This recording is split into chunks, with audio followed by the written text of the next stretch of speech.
परभणी येथे भीमसैनिक सोमनाथ व्यंकट सूर्यवंशी यांच्या कारागृहातील संशयास्पद मृत्यू झाल्याबाबत माणवत येथील आंबेडकरी अनुयायी यांच्या वतीनं निषेध व्यक्त करून तहसीलदार माणवत यांना दिनांक 15 डिसेंबरला निवेदन देण्यात आले। परभणी शहरातील भारतरत्न डॉक्टर बाबासाहेब आंबेडकर यांच्या पुतळ्यासमोरील भारतीय संविधानाची विटंबना एका इसमानं केलेली होती। सदर प्रकरणामध्ये परभणी शहरामध्ये आणि जिल्ह्याभरात संविधानप्रेमी जनतेने उत्स्फूर्तपणे बंद आणि आंदोलन केलं होतं। या आंदोलनामध्ये प्रशासनानं अनेक निरपराध युवक युवती आणि महिला यांना अटक करून गुन्हे नोंदविले आहेत। त्यातच 15 डिसेंबरला आंदोलनातील भीमसैनिक युवक सोमनाथ सूर्यवंशी यांचा संशयास्पद मृत्यू झालाय।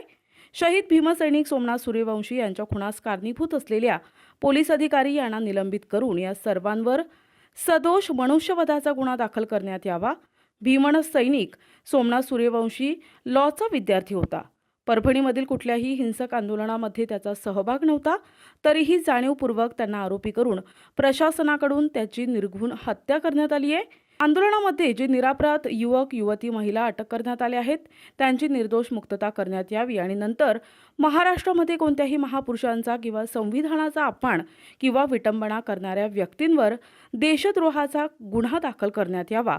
आमच्या निवेदनाची गंभीर दखल घेण्यात यावी, अन्यथा माणवत तालुक्यातील समस्त शिव फुले शाहू आंबेडकरी चळवळीतील अनुयायी रस्त्यावर उतरून उग्र आंदोलन करतील, याची आपण दखल घ्यावी असं दिलेल्या निवेदनात नमूद केलंय।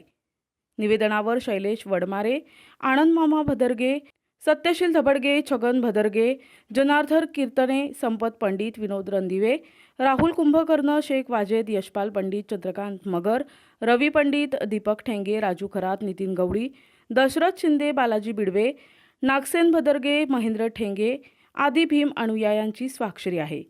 प्रतिनिधी भैयासाहेब गायकवाड, NTV न्यूज मराठी, माणवत, परभणी।